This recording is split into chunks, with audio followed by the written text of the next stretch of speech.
Yeah. Yeah. Check us out. You dropped your Somebody did. I'm not sure who. oh, that's not yours. Might be. Gene Blue, right? Okay, so we're.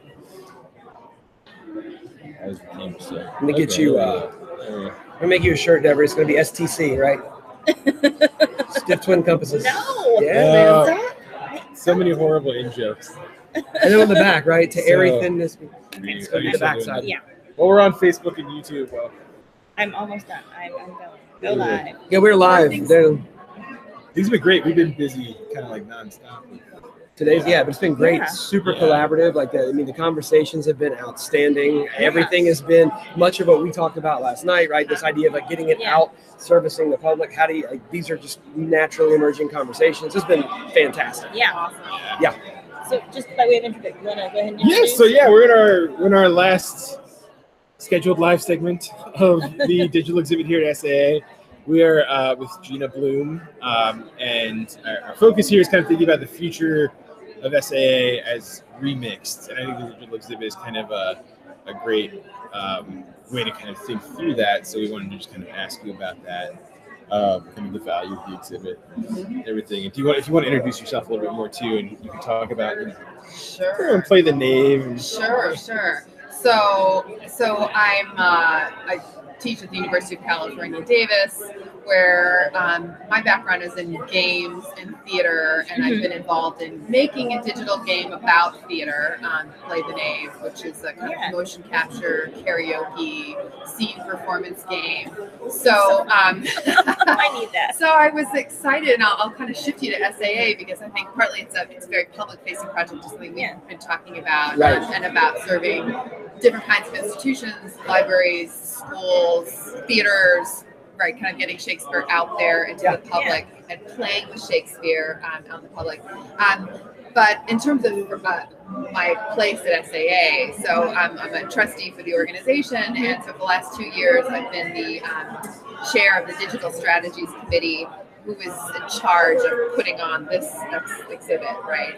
And so it's really grown in the last few years, which has been amazing and changed a lot. And so that's I participated in as an exhibitor earlier for my own project. So one thing we could talk about, or several things we could talk about, one would be the place of the digital exhibits and helping bring this work into Shakespeare studies, but also the ways that then this work that we're doing here also goes out into the world, right? Yeah. Is this? I'm trying to think. Is this the 4th or 5th exhibit? I think it's the 5th. The 5th. I Okay. think Yeah. so. So it's been around. It's been a presence for a while now at SAA. So. Yeah, it is, and I think it's now getting on people's radar. Really getting on people's radar. So, and part of that is just that there are more people doing digital work. There's more of a spirit of collaboration in the humanities, where humanities people are teaming up with others at their universities to try to make these things happen. So I think that's part of it. Yeah. But I also think that, and as you think about remix, part of what I really like about what the digital exhibits is trying to that we're doing, and I think this year is a great example of it, is bringing together people doing sort of what you might call more hardcore digital humanities work, what's traditionally been in the digital humanities, but then people like Jonathan Burton, who's doing these teaching projects, and others doing teaching projects, and people who are actually working at the borders of all of those, right, and bringing them together. Right. So I think that's really nice. I think that's partly what's bringing in lots of new people into the room. Right. So a lot of people don't think about digital projects as something they do, but then when you see what people are doing here, you get the sense, oh, I could put that in my teaching.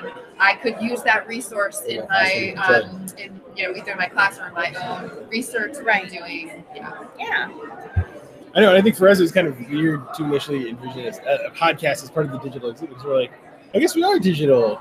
Yeah. But it's like we're just talking. But yes, then you look if you see the setup in front of us. Technology. Like what you can't see on the other side of this is all the laptops and the other. Especially kind of the alternative model and the collaboration involved, I think. And it's just we've been getting so much of that too, just talking to the other exhibitors about their projects. I mean, it's fascinating to kind of hear how different each project is and how interesting and kind of new. Yeah. Well, and I mean, I think going to, not to tie everything together that way though, but that's where I was worried we were going to be kind of like one of these things is not like the other. We don't really like curate and pull in and stuff like that. But I think what's been remarkable though is we are curating. We are curating this exhibit. We're trying to build like a synthesis type conversation. Like where are these things overlapping? And it's been very natural. Like we haven't had to do much intellectual labor to get the synthesis to appear because we're finding that there's a continuity amongst sort of the missions of all these things, which is accessibility, open source, making it not just about the academy and what's interesting to other scholars, but how do we take this subject that we are passionate about and find ways to engage other people with I think part of what's interesting about having this at a place like SAA is that none of us, I think we can all in this room probably say, who work in these digital projects, make digital projects, none of us really, most of us, I think, we're not trained to do this. Yeah. This was not what the dissertation was about. I know, Right, it was the side thing. So I think it's in some ways a good thing. Yeah. Because it makes for really creative kinds of projects. You're thinking about remixing. It's partly because there is no template that we're making it up as we go along. And that's why I think there's a kind of flexibility in the digital exhibits that is because there is no clear sense of what this field has to look like. Yeah. There's no set standard. Yeah. So I think suddenly, why not have a podcast? Why not involve these kinds of projects? Yeah. So I think that's exciting. Yeah. And I feel like the digital, just in a way, right, it starts to facilitate collaboration again in ways that like some of the other, not that traditional scholarship doesn't do that, it certainly can, but it's like you almost have to. Right, in digital, it just sort of forces it as part of the part of the apparatus. Yeah, because it has to be collaborative. Yeah. There's no way anybody can do one of these on their own. Yeah. Right, and I think we're always collaborating in our scholarship. Yeah. We just don't have ways of showing those collaborations beyond your acknowledgments or that note in your article. Right. We're always collaborating. Yeah. Sure. But it's just more visible with the digital, and you notice it as a scholar how much you rely on those people who are helping you with this part of the project. Yeah. I think this brings a layer of like mindfulness, right? I mean, because the digital presence makes it so present, you have to. I am collaborating. Yeah. This is sort of a joint effort. This is a network. Yeah. We are in this together. And I think the format of this exhibit is really great as you're studying. This is kind of what you're getting at, right? That we can't do this at a panel, right? No, you can't do it at a seminar. It has to be the sit down where you're talking to people one-on-one or in groups where you're showing them this and they can ask you specific questions about how that would intersect with what they're doing. And so I think that's a really important. So the platform for this kind of work really makes a difference at a conference where it sits. And what I've discovered too is once the initial nerves of being like recorded. I'm on camera. There's a microphone in front of me. Yeah, there's it becomes very quickly, and you have the pressure sometimes in a panel or in a seminar setting of like I'm on. But sitting here, like when we remove sort of that, once they get over the microphone, it's just become very conversational. So it's been nice. But some really profound things have been said. I mean, some deeply scholarly things have been said. But I think because there's not that, I must perform element because I'm not on a panel. Like there's no, it frees you up to play. To intellectually play.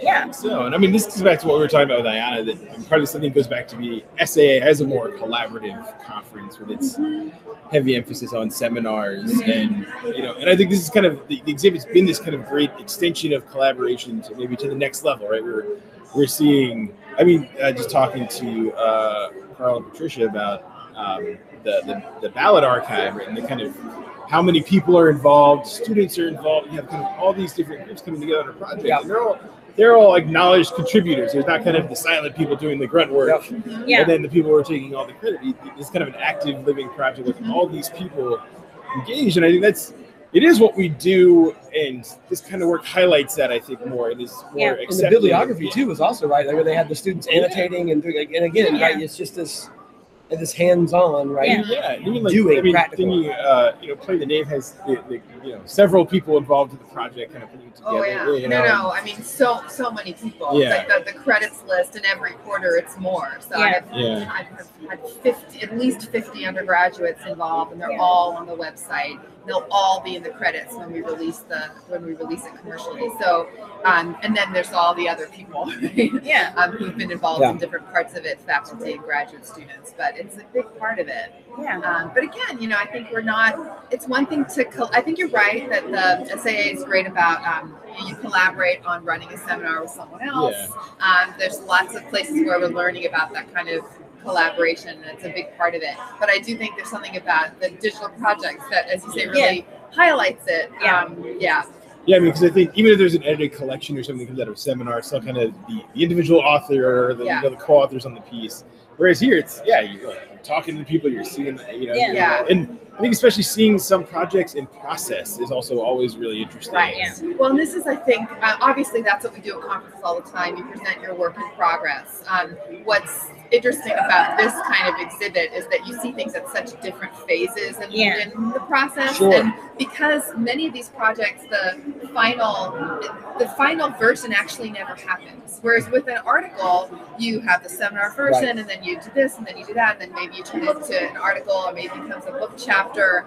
But with digital projects, there are these moments of publication, but they're constantly being remixed, right? And so I think new technologies come in and new material, and people use it and add to them. So I think that makes it kind of a unique, also a unique form. I like how you keep like pulling our theme back in for us. I love it. Such a teacher. So right. I guess stitch that through line. Right. One last question that kind of interested me is, what in the future, where would you like to see the digital exhibit kind of go from here?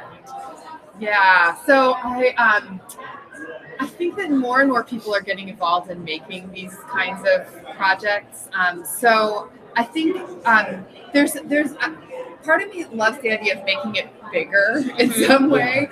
On the other hand, I think there's only so much that people can handle in a room at one time. There's a lot of information, and we would never think to put 10 people on a panel, and it's the same thing here. So I think there's something to be said for having a smaller, really carefully curated exhibit, which is what we tried to do with this, that my committee really tried to do, to have different kinds of projects that represent and speak to different parts of the SAA membership. I think that's really important. So as much as I like to think, let's have a big tent where we show everything everybody is doing, I think if we keep doing it every year, we bring different kinds of projects in, and then also bring back projects as they change, so people can see the movement. So I think that's, I'd like to kind of keep all of that going. I have often toyed with the idea of having poster sessions, or some way to, I don't know if this will ever happen, but because I think, and this goes to your larger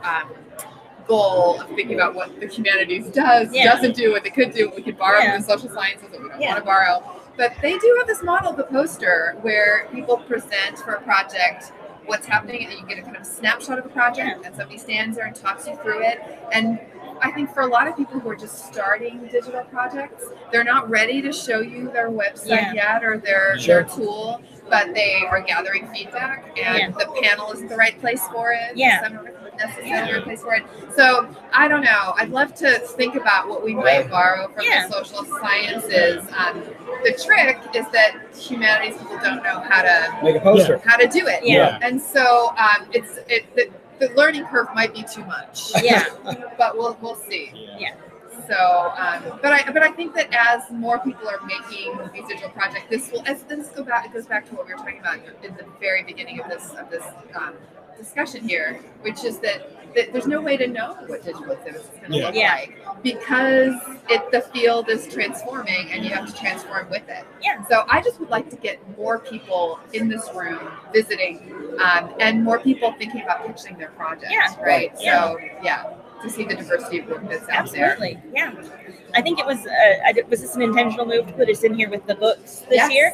So this is definitely intentional. So there's been there's always questions of space and where to put things, but we've been long wanting to advocate for having them in the same space. And I think it's great for the book exhibits people to have us in the same space, and They're both forms of publication. Yeah. So let's put them in there as publications. I think that also speaks to the reward structure of academia to say that this is where digital exhibits belong, is in the room with the publications. I think, I was wondering if there was rhetorical move well, here. I think that's there for sure. And then it's just a matter of getting attention to the digital exhibits as well. Yeah. Yep. And it's worked. I mean, we've had a really steady flow of people stopping by and asking. And people coming down, just sitting down. We've had great conversations. I mean, and people who weren't intending to come to digital exhibits, to your point. They were here for book exhibits. They noticed you over there and they came in. Fabulous. Like, what is this? That's we'll sit down and let's find out. Right? It's great. All right. So well done. So, I think that's it for this segment. Okay. We have another 15 minutes. Well, we got interviews. Oh, we got to grab another interview. Okay. Okay. So we will. But yes, thank you. Guys. Thank you. Thank you for doing this. It's really it's been a lot of fun. Good. It has. Yeah, absolutely. So. Are you still on? Yeah. Live? Not now. So we have a second just for me to just get your feedback on anything, sort of just for ticking forward to next year, anything that